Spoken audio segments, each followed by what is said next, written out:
Hello, you're tuning in the English News Bulletin on QPVN channel. I'm Nguyễn, and now let me keep you up to date with the headlines. Technical assurance work for upcoming major events inspected. Brigade 144, disciplined, ready, and trusted to protect. Communist Party of Vietnam's delegation pays working trip to India. On June the 7th, at the National Training Center No. 4, the Logistics and Technical General Department inspected the technical assurance work for the ceremony to celebrate the 80th anniversary of the August Revolution and National Day on September the 2nd. Through the inspection, the units have thoroughly grasped and strictly complied with the instruction and regulations of the upper levels, closely coordinated with relevant units, and maintained the technical conditions of weaponries and material in preparation for the upcoming task. The working group asked the unit to closely collaborate with relevant agencies to well prepare in all aspects, promptly ensure petroleum, equipment, and supplies for vehicles carrying out the task, and regularly check the technical condition of vehicles and machines. The Party Committee of Military Region 1 held a conference to grasp and direct the implementation of the resolutions and conclusions of the Politburo and the Secretariat, and to deploy the mass digital education movement in the military region. Accordingly, chains of command at all levels within the military region thoroughly study and firmly grasp all core contents and new points in the resolutions of the Politburo and the conclusions of the Secretariat, then widely and effectively disseminate these contents to officers, party members, and the masses in their units. On this occasion, Military Region 1 thoroughly grasped and implemented the plan of the mass digital education movement.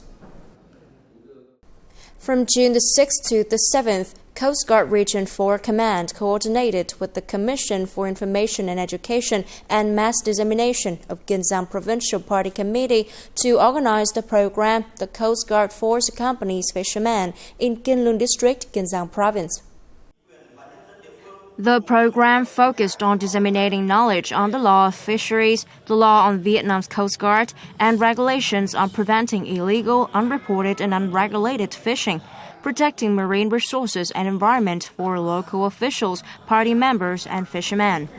In addition, the organizing board also distributed hundreds of leaflets, legal handbooks, national flags, photos of alcohol, and medical bags to fishermen. Many practical gifts were presented to fishing households in need. Within the framework of the program, the contest I Love the Homeland Sea and Islands for students of secondary schools in the locality was held, aiming to arouse patriotism and love for the sea and islands for the young generation. At Brigade 144, under the General Staff of the Vietnam People's Army, setting the example for others to follow is a guiding principle.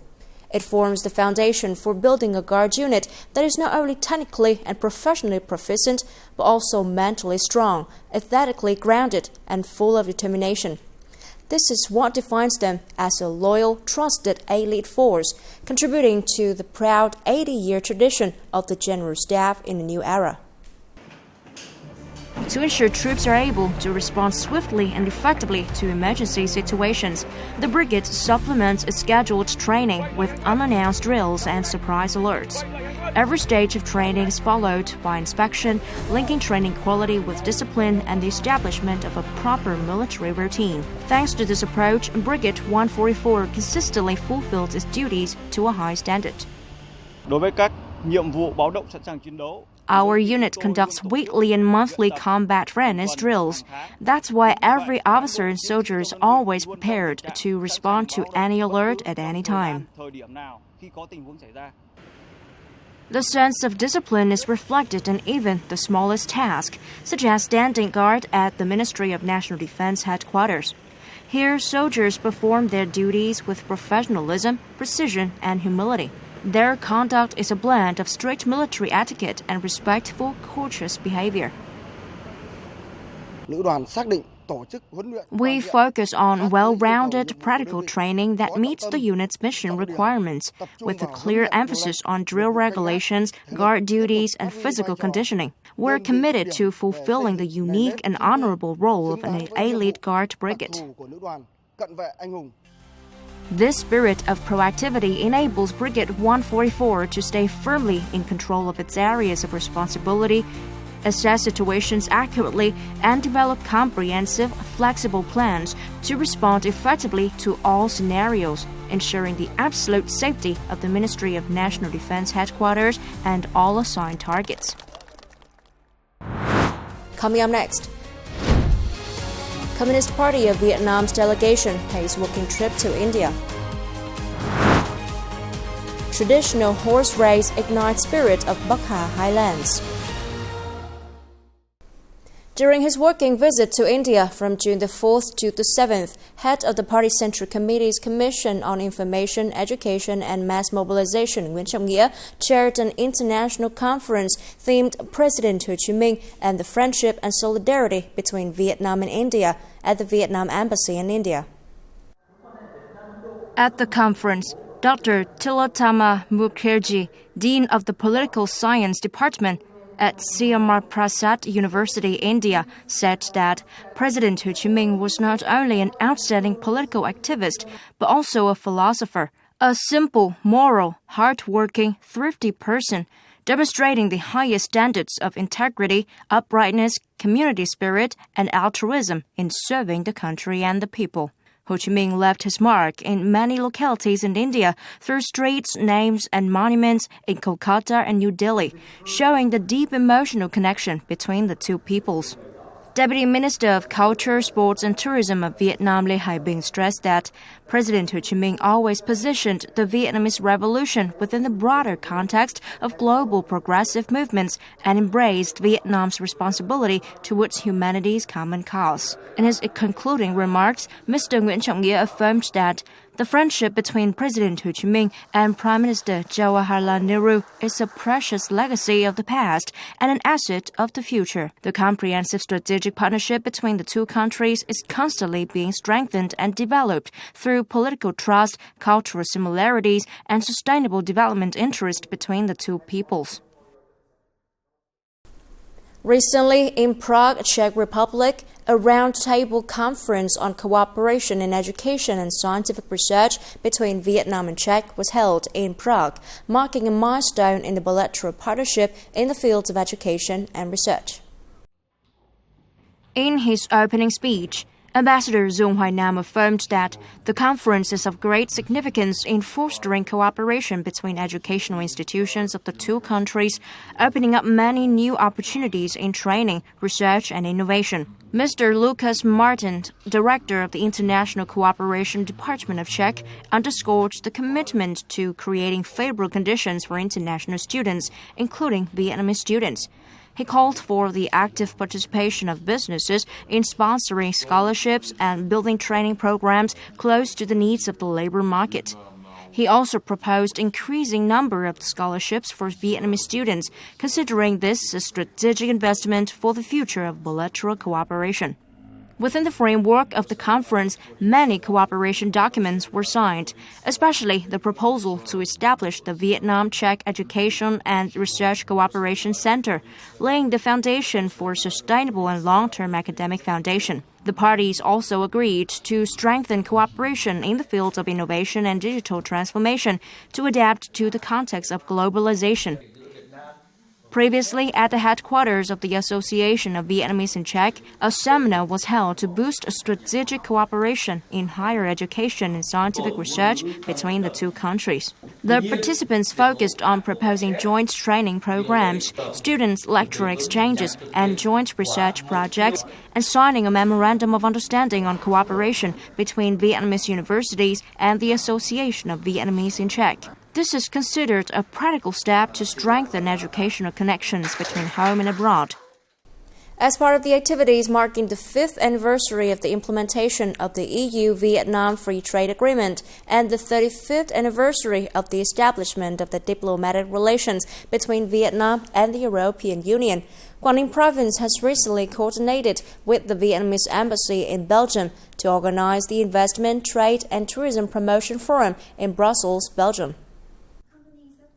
With the theme, Quảng Ninh Cooperation for a Green and Sustainable Future, the forum highlighted the province's strengths and fostered practical partnerships with Belgian and EU partners, deepening Vietnam-EU relations. Speaking at the forum, Permanent Vice Chairman of the Quảng Ninh Provincial People's Committee, Vũ Văn Diện, emphasized the province's strategic location along the economic corridor connecting China and ASEAN, serving as the gateway to the northern key economic region. In addition to its tourism strength with Hạ Long Bay, a UNESCO World Natural Heritage Site, Quảng Ninh is undergoing a major transformation into a hub for green industry, logistics and innovation. Numerous large-scale projects in renewable energy, high technology and sustainable tourism are underway. We believe there are great prospects ahead as we share many similarities with the Flanders region. Over the past few days in Belgium, we've found that the issues we care about are also priorities for investors in Flanders. This common ground creates shared needs and strength between our businesses. We plan to further expand our presence in Quảng Ninh as we believe it's one of the most promising industrial hubs in northern Vietnam. Amid growing pressure on trade agreements with the U.S., many Vietnamese companies are turning to the EU, especially Western Europe, for new markets and business opportunities. At the same time, we're also seeing increasing interest from European companies looking to expand their manufacturing base in Asia. The forum's success has not only boosted momentum for attracting international investment in Quảng Ninh, but also opened up long-term cooperation prospects between Vietnam's dynamic localities and Belgium's key economic regions. Implementing the Prime Minister's direction in recent days, functional forces at Lào Cai border gate have created the most favorable conditions for the custom clearance of goods through border gate as quickly as possible. To create the most favorable conditions for import and export goods, the Lào Cai border gate customs has increased human resources to quickly handle procedures in customs declarations and directed relevant departments to work 45 minutes earlier than the opening hours of the border gate. According to statistics, the total value of import-export goods through Lào Cai border gates in May 2025 reached $240 million, an increase of 29.63% compared to April 2025. In May, the import and export value of goods through border gates in the province increased sharply compared to the previous month.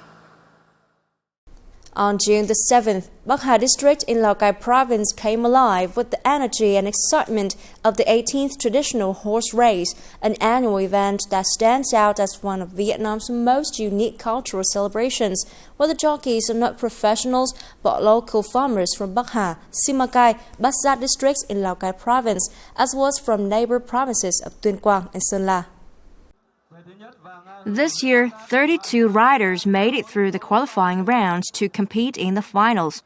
Among the standout performers were jockeys from Bát Sát and Hàm Yên, while many new faces brought fresh determination, thrilling the crowds with fierce competition and dramatic races. This is my 4th year racing. I'm always proud to be part of it. It's not just about winning, it's about connecting with the community and enjoying the ride. I just hope for a safe race. Spectators were in awe of the bravery and skills on display. With no saddles, no stirrups, and no whips, the riders maneuvered their pack horses with instinct and balance, purely traditional, purely thrilling. This is my 2nd time in Bắc Hà, but my first time seeing the race. It's incredible, so lively and full of spirit. Organizers noted that this year's race marked a step forward in terms of both horse quality and event management. Looking ahead, the district plans to hold the race annually, not only to draw visitors, but also to preserve and share the vibrant cultural identity of Bắc Ha's highland communities. Building on this momentum, we'll step up our promotion and continue to improve the race professionalism. We want every visitor to see that the sound of galloping hoofs is part of Bắc Ha's cultural heartbeat. With strong strategy and spirit, Lâm Văn Thiều from Hàm Yên District, Tuyên Quang Province emerged as the champion of this year's race, earning both the title and the cheers of the crowd. And that's all for now. Remember, you can always watch the news again at QPVN.vn. Thank you for watching and hope to see you next time.